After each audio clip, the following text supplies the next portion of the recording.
আসসালামু আলাইকুম এভরিওয়ান, আপনারা সবাই কেমন আছেন? আমি অনেক ভালো আছি আলহামদুলিল্লাহ।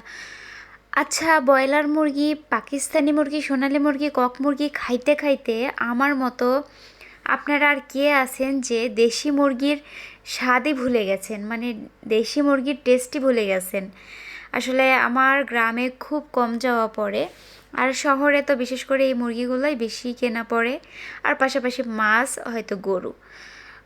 তো আমার এই দুঃখের কথা আপনাদের কাছে শেয়ার করলাম। দেশি মুরগি আমার অনেক দিন খাওয়া হয় না। যাই হোক, সামনে দেখি চেষ্টা করব, যেহেতু শীত পড়ছে, একটা হাঁস বা দেশি মুরগি মানে খাওয়া যেতেই পারে। আর আরেকটা ইন্টারেস্ট বিষয় হচ্ছে, আমি মুরগির পা বা হাঁসের পা খেতে ভীষণ ভীষণ পছন্দ করি। এটা কে কীভাবে নেবে আমি জানি না। আর আমি যদি নিজের থেকে মুরগি বা গরু কোনো গোশ রান্না করতে যাই, আমি গোশে 1 থেকে 2 পিস একটা আলু দিবই।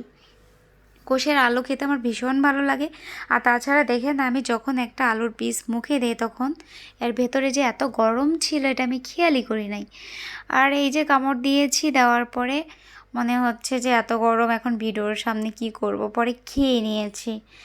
আপনাদের রোজ আপু যে কত পাগলি দেখেন। আর মানে ভিডিও কিছু বানাতে পারতেছি না, তো কি করব, রান্না তো আমার করতেই হয়, তো খাবারের ভিডিও দিচ্ছি। আল্লাহ।